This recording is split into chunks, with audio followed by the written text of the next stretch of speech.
Hachem, pour le premier cours de la Tefila, on va faire rien qu'avant de faire la Tefila et après on touchera le premier verset de la Tefila. Hachem Sfatay Tiftach ou Fegit la Techa. Rien que juste avant. D'abord, la Tefila, la prière, c'est ce que nous appelons la prière. Qui c'est qui a fait la première prière au monde? Ça veut dire la première prière au monde, qui c'est qui l'a fait? Adam. Comment? C'est écrit que Hachem a créé le monde en 6 jours et il se reposa le 7e jour. Le premier jour, qu'est-ce qu'il a créé? La lumière et l'obscurité.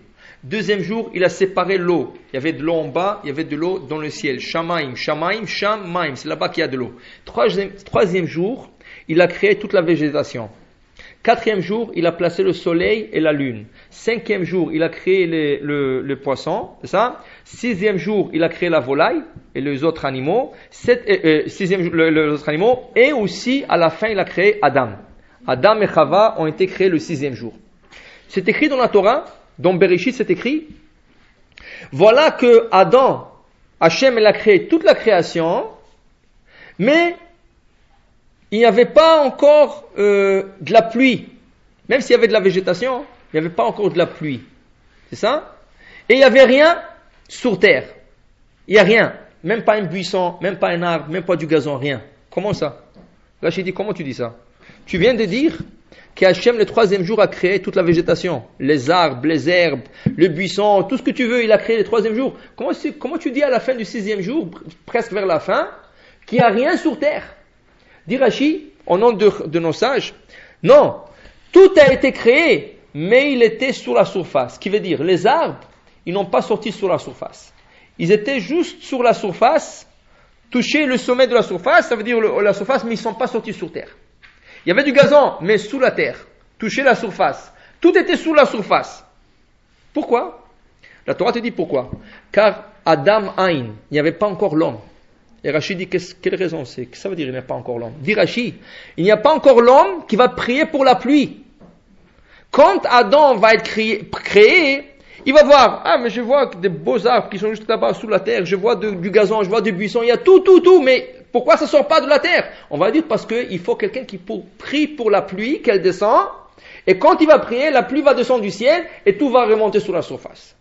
Là, Adam a fait la première prière pour la pluie. Il a prié pour la pluie est descendue, elle a irrigué la terre et toute la végétation est sortie sur terre. De là, on comprend qu'Hachem a créé l'homme pour quoi faire? Pour prier. La première chose qu'Adam a fait, c'est prier. Sinon, il n'aurait pas ni des arbres, ni des herbes, ni de gazon, ni rien. Il a prié pour que tout remonte sur la surface et c'est comme ça que tout ce qu'il y a sur terre a existé. De là, nous comprenons que l'homme a été créé pour la prière. Maintenant, la prière, c'est très important. Il y a certaines choses qu'on doit respecter dans la prière, mais d'abord, il faut comprendre la prière. On dit que nous avons 3 prières journalières. Nous avons Arvit, parce que notre jour commence toujours la veille.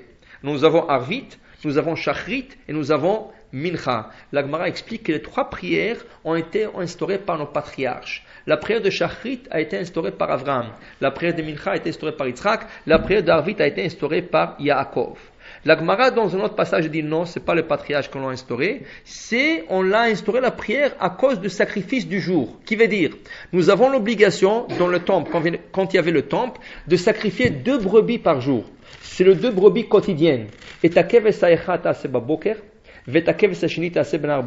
une brebis, tu feras le matin. Une autre brebis, tu feras en après-midi. C'est ça? Alors la brebis du matin nous a donné la prière de Shachrit. La brebis de l'après-midi nous a donné la prière de Mincha. Et la brebis de l'après-midi, quand on la mettait sur l'autel, elle se consommait durant toute la nuit, jusqu'au lendemain matin, qu'on nettoyait l'autel, on était prêt pour sacrifier de nouveau la brebis du matin. La consommation de la brebis de l'après-midi nous a donné la prière de Arvit.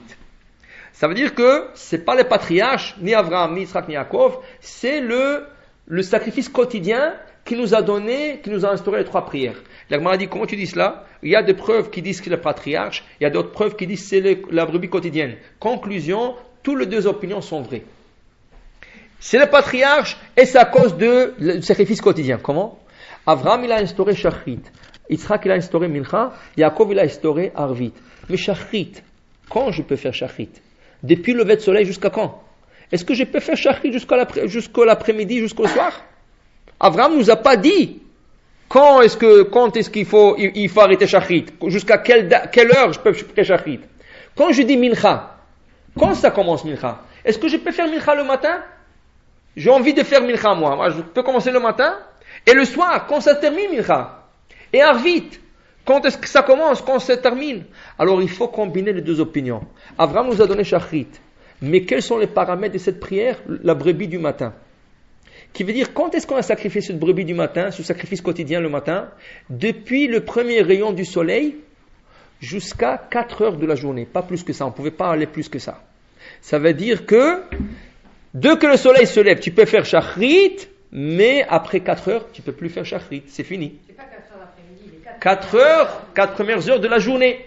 Qui veut dire environ midi, quelque chose comme ça. Non, pas du tout. Pas du tout. Si la journée se lève à 5 heures, vous avez jusqu'à 9 heures. Pas plus que ça. Et c'est ça, 9 heures. Non, mais maintenant, le lever du jour, c'est à 7 heures. Il fait nuit jusqu'à 7 heures. Mais non, on peut pas parler des heures. Il faut voir un calendrier. On peut jamais dire des heures. Parce que quand on parle d'une heure, on parle d'une heure relative.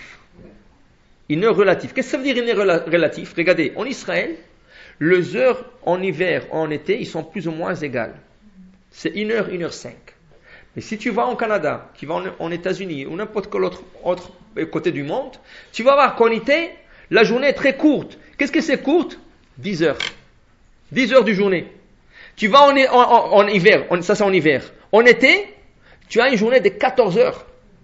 Une journée de 14 heures. Quand je dis 1 heure, c'est jamais 1 heure. C'est 1 heure relative. Qu'est-ce que je fais? Je prends la journée depuis son lever, le lever de soleil, jusqu'au coucher de soleil. Combien ça met donc? 14 heures? Je prends 14 heures divisé par 12. Parce qu'on a 12 heures de la journée, normalement. Ça me donne 1h20 par unité. Ça veut dire quand je dis la prière de Shachrit, c'est 4 heures. Là, je vais aller au lever de soleil et je vais prendre 4 unités de 1h20. 1h20, 1h20, 1h20, 1h20. Ça, c'est la fin de ma Shachrit. Et en hiver, c'est le contraire. Si on a 10 heures dans la journée, ça veut dire qu'une unité, 10 divisé par 12, me donne 50 minutes.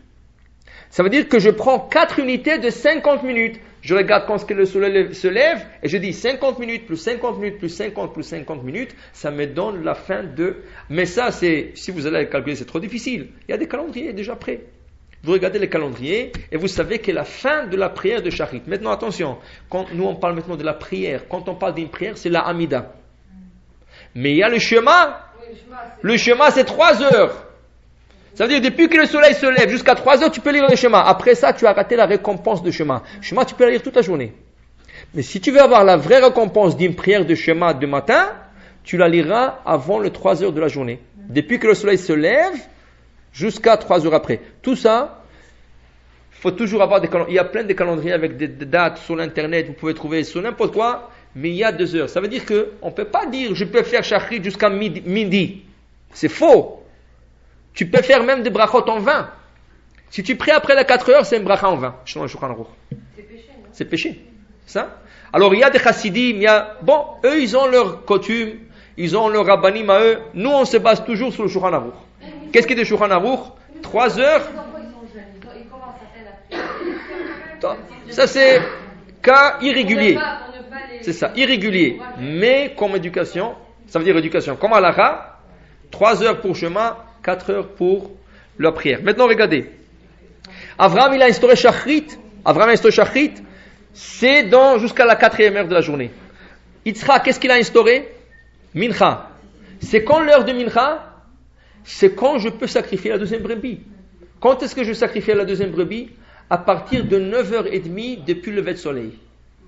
Depuis le lever de soleil, je compte 9h30 et c'est là que je peux faire commencer ma Mincha. Mais on trouve une exception.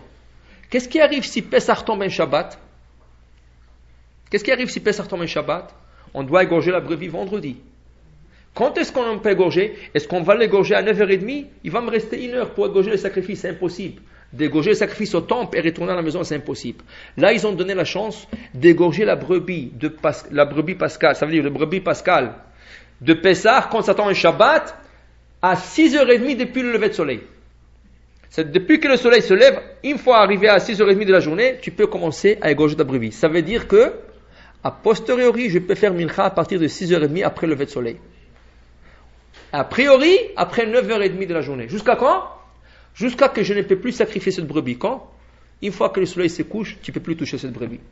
Là, ça me donne déjà les paramètres de Mincha. Et Arvit, quand est-ce qu'on brûlait cette brebis? À partir du coucher de soleil jusqu'au lendemain matin. Ça veut dire que Arvit, on peut la faire toute la nuit. Mais attention, Chachamim, ils sont venus, ils ont dit non. Tu ne peux pas faire Arvit toute la nuit. Tu sais pourquoi? Parce que si tu sais que tu as toute la nuit pour faire Arvit, qu'est-ce que tu vas te dire? Ah, tu sais, je vais aller dormir un peu, je vais me réveiller à 2h du matin, je vais faire Arvit. Ils ont dit, dans ce cas, on t'interdit de faire Arvit après minuit. Tu es obligé de faire Arvit avant minuit. À moins d'un cas de force majeure. C'est quoi un cas de force majeure? Tu étais dans un mariage et tu es obligé de faire Arvit. Tu as raté Arvit. Tu retournes chez toi, il est 1h. Il dit, mais je n'ai pas fait Arvit. Oui, tu peux le faire. Mais a priori, tu ne peux pas dire, moi, j'ai jusqu'au lendemain matin. Jusqu'au lendemain matin, rien que dans un cas de force majeure. Ça, c'est une chose. Après, une autre chose. Il est très important dans la prière de garder le nusach. Ça veut dire de garder la forme du texte. Il y a deux formes. Il y a plus. Il y a 3 formes. Il y a Sepharad Ashkenaz. Dans l'Ashkenaz, il y a encore une division Nusach Sepharad, Nusach Ashkenaz. Le Sepharad, quand on dit Sepharad, c'est notre Nusach. Sepharad. Mais chez les Ashkenaz, ils ont Nusach Sepharad. C'est quoi Nusach Sepharad? C'est une prière qui ressemble à la nôtre, mais n'est pas exactement comme la nôtre. Parce que chez les Ashkenaz, à une époque en Europe, ils sont divisés en 2 groupes. Ils sont divisés dans l'Ashkenaz et le Chassidim. Le Chassidim, quand le Baal Shem Tov est venu, il a instauré une prière, un texte de prière qui ressemble au texte séfarade. Alors, il est entre le Ashkenaz et entre le séfarade, mais il se rapproche plus au séfarade. C'est ça? C'est pour ça quand le Chabad, ils disent Nusachari. Nous sommes le Hari. Eux, ils sont Nusachari. Ils se rapprochent à notre prière. Ils ne sont pas comme notre prière. Séfarade, c'est pas. Le séfarade, c'est Arizal au complet.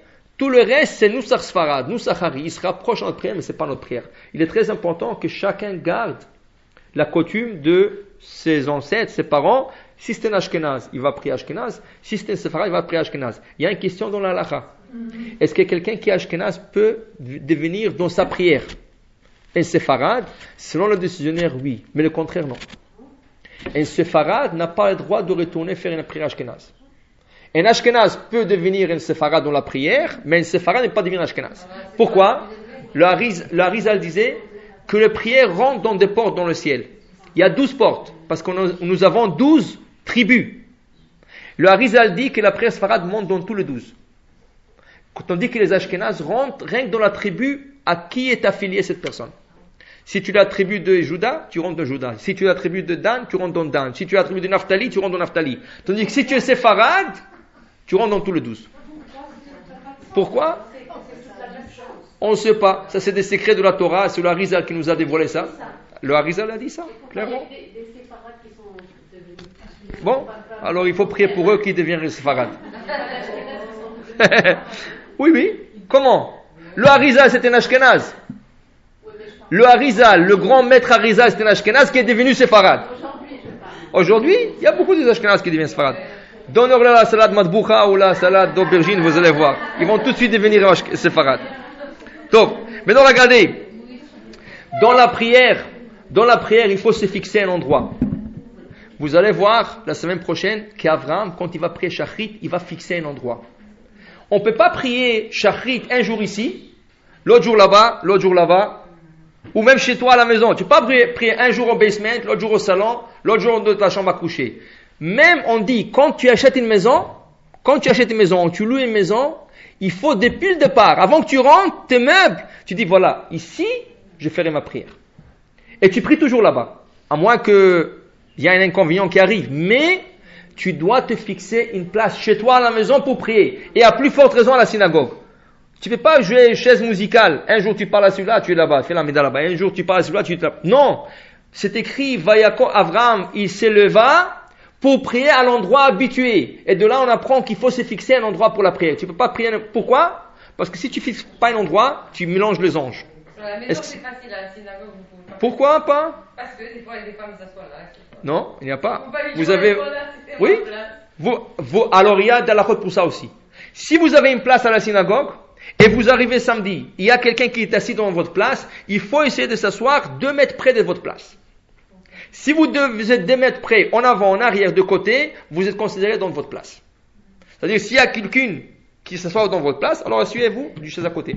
Ou en arrière, en avant, comme vous voulez. Mais, quand on dit aussi, ça c'est très important aussi, quand on dit il faut fixer une place, c'est pour la Hamida. Qui veut dire, j'arrive, il y a quelqu'un qui occupe ma place à la synagogue. Alors je fais ma prière quelque part d'autre. Mais pour la Hamida, quand je vais me lever, il faut que je m'approche à ma place habituelle. Et si la personne est toujours là, alors comme on a dit, 2 mètres près de cet endroit. C'est considéré toujours comme si vous êtes à votre place. Alors quand on dit fixer une place à la prière, c'est la Hamida qui est obligée d'être à la même place toujours. Comment? Son père quoi? Il a le droit de bouger son père pour la médaille. Si c'est un garçon, Ouais, c'est pas moi qui le dis. c'est ça, mais 2 mètres près, il peut près 2 mètres près de son Il père. a pas de place, il peut bouger son père. Pas vraiment. Pas vraiment. Mais une fois, exceptionnellement, mais comme habitude, la personne doit prendre une place. Maintenant, la dernière chose, quand on prie dans un endroit, a priori, il faut avoir des fenêtres. Dans une synagogue, 12. A priori, dans une synagogue, il faut avoir 12 fenêtres. A priori. Ça ne veut pas dire que s'il y a une synagogue dans un basement qui n'a pas de fenêtre, ou je sais pas où, c'est ça. Mais a priori, il faut avoir une fenêtre. Pourquoi? C'est écrit que juste faire l'amida, juste avant de faire l'amida, c'est bien de regarder le ciel. De penser que je suis en train de prier vers le ciel. C'est bien. Ça ne veut pas dire que maintenant tout le monde va bouger à côté d'une fenêtre. Non. Il y a une fenêtre, tu regardes une seconde, c'est ça, tu regardes. A priori, il faut toujours avoir des fenêtres. S'il n'y a pas, il n'y a pas.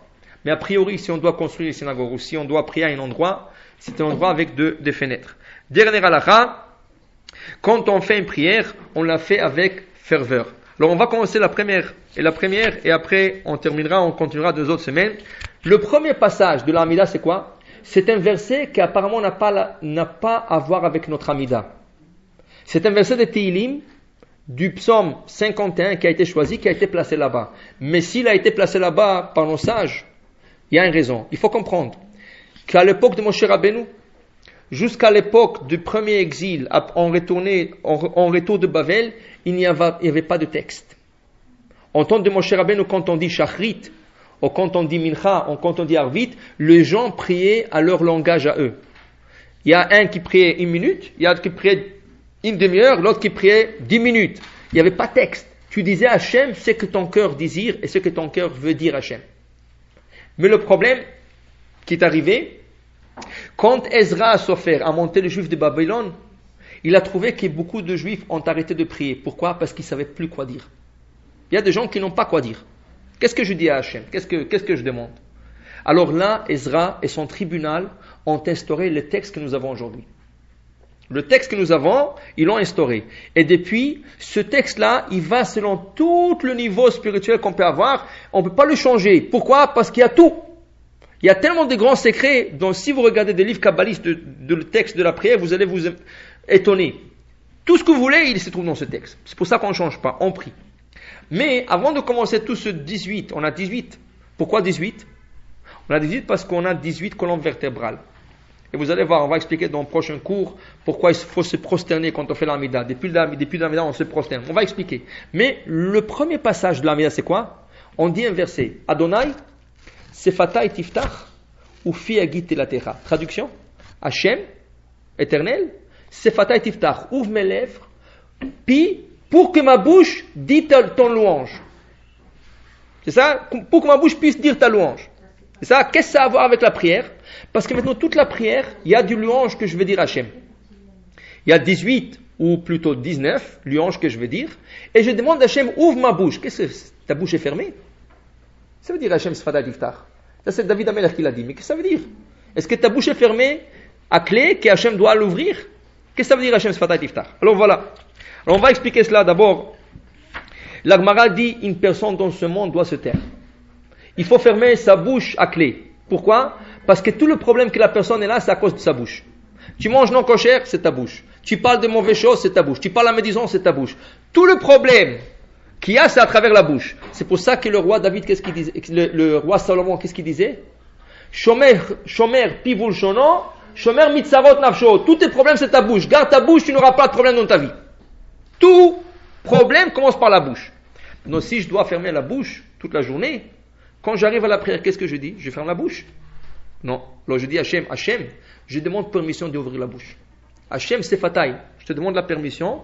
Est-ce que je peux ouvrir ma bouche, mais pas pour la shonara chas v'shalom, pas pour parler de quelqu'un, pas pour la médisance, ou piagiti la techa. Tout ce que je vais dire, c'est ta louange. Est-ce que tu me permets, Hachem? Oui, alors j'avance.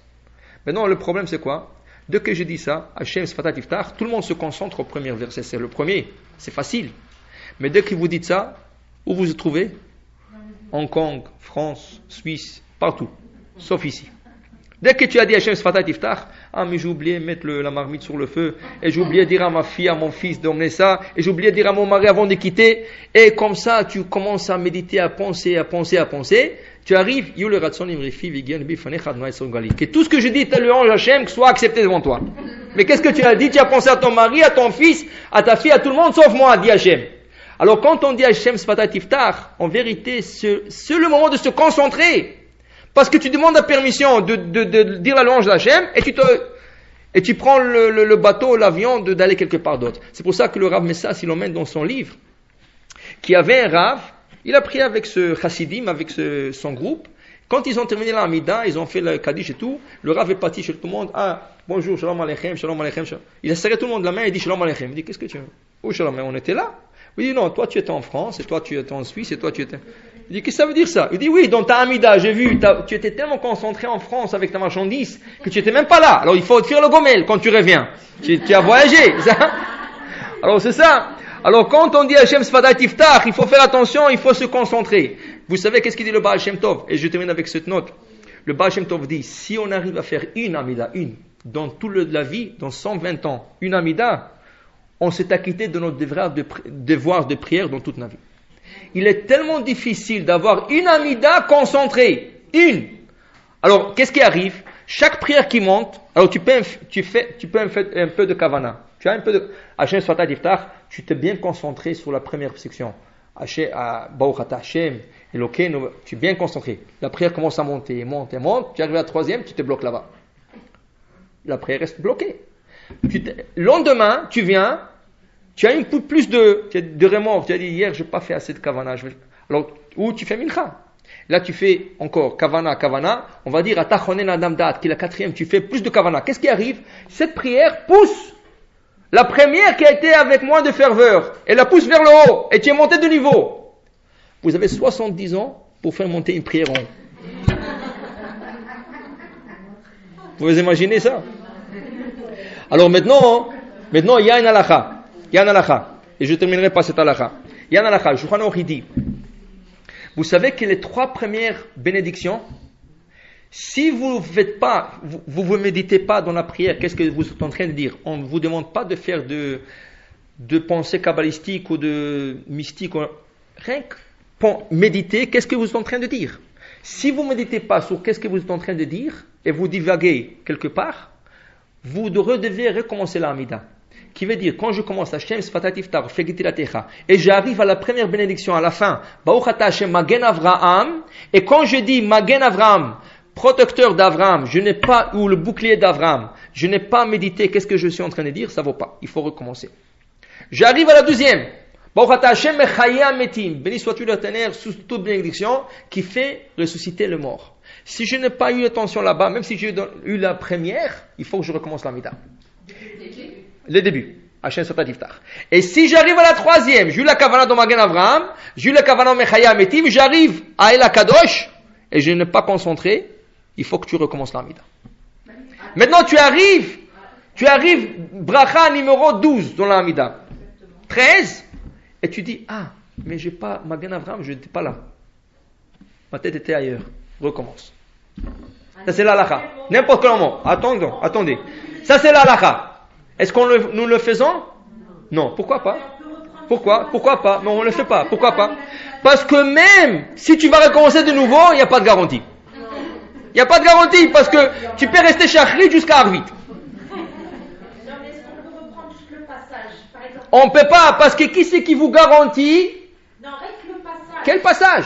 Par exemple, on lit bien et tout d'un coup, tant que vous n'avez pas dit la bracha, si vous avez omis le nom d'Hachem, Baruch Ata Hachem, c'est fini, vous ne pouvez plus reprendre. Il faut continuer. C'est pour ça que ça demande la plus grande concentration est demandée dans les 3 premières bénédictions de la Hamida. Alors là, il faut faire le tout possible de se enlever toute la tête et se concentrer au moins dans les 3. Après, qu'est-ce qui arrive? Quel bateau, quel avion vous allez prendre dans le ciel?